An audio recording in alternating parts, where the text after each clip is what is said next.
अहिलानगर येथील डॉक्टर कांकरी यांचे सायबन कृषी पर्यटन क्षेत्रामध्ये वृक्षारोपण, वृक्ष संवर्धन, वृक्ष दिंडी या त्रिसूत्री अभियानाचा शुभारंभ अहिलानगर महानगरपालिकेचे उपमहापौर धनंजय जाधव यांच्या हस्ते संपन्न झाला। सदर प्रसंगी पाहुण्यांच्या हस्ते तुळशीच्या रोपाचं पूजन आणि दीप प्रज्वलन करून उद्घाटन करून वृक्षारोपण करण्यात आलं।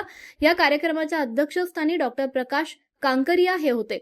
तर प्रमुख पाहुणे म्हणून ग्रीन सिटी मोहीम ग्रीन आर्मी कमिटीचे Harsh Lagarde, rotary club of अहिलानगरचे अध्यक्ष सुभाष कर्जे, सचिव आदिनाथ ढोंबे, डॉक्टर दादासाहेब करंजुले, सुहास क्षीरसागर, सौ नैना गर्जे, सौ स्नेहल क्षीरसागर यांच्यासह आदी मान्यवरही उपस्थित होते। पर्यावरणाचे संतुलन राखण्यासाठी वृक्षारोपण करणं गरजेचं आहे। त्यासोबतच वृक्षांची जोपासना अर्थात वृक्ष संवर्धन व्हायला हवं। फक्त झाडे लावा नव्हे तर त्यासोबत झाडांना जगवणं देखील आवश्यक आहे।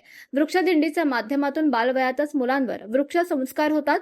त्यामुळे त्रिसूत्री कार्यक्रम राबवून सायबन परिवार हा नगरच्या हिरव्या वैभवात भर घालत असल्याचं मत उपमहापौर धनंजय जाधव यांनी यावेळी व्यक्त केलं। खरं म्हणजे डॉक्टर कांकरे मॅडम आणि डॉक्टर साहेबांचं कौतुक करावं तेवढं कमी आहे। कारण ज्या दिवशी आम्ही संकल्प केला शहरामध्ये 1 लाख झाडं लावण्याचा, तर मी आगळे साहेबांना सांगू इच्छितो की त्वरितच मॅडमचा आम्हाला फोन आला, त्यांनी संपर्क केला की तुमच्या या उपक्रमाबरोबर आम्ही तुमच्या सोबत आहोत।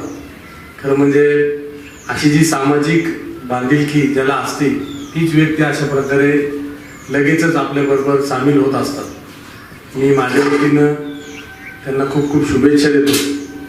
खरं म्हणजे आपण जे कार्य करत आहात गेल्या 30 वर्षापासून ते खरंच एक म्हणजे ज्याला म्हणू आपण की आपलं कौतुक करावं तेवढं कमी आहे।